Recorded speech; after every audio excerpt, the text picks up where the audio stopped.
What's up guys, my name's Danny. And I'm Christian. And we're some of the partners on Syndicate Off-Road, and today in this video we're going to be doing a little walk around talking about the lighting situation that we got right behind us on our Overland trailer. I'm going to let Christian take it away, and he's going to walk around and kind of give you guys a tour of what we got going on. What's going on, guys? So as you can see, APS has hooked us up with some awesome lighting all the way around the trailer. For example, these put out 5,000 lumens, 10-inch expandable light bar, so you can add additional lights to it. Sweet setup that we love. And take a walk around to the side after we check those out.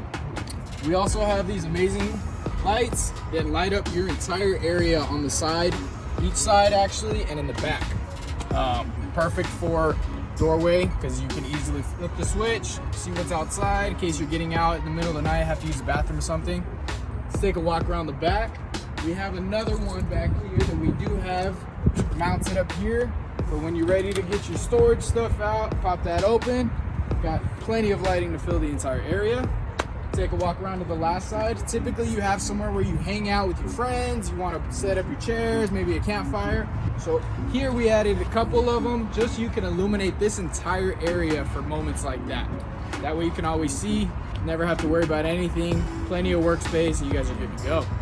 So again guys, just want to do a quick shout out to our buddy Vince with APS Off-Road, or Advanced Product Solutions. He's a small business just like us, and we are really appreciative that he wanted to jump on board with our project. Go ahead and check this guy out on social media, aps-offroad.com or APS Off-Road on social media, guys. Thanks for watching. Thanks, guys.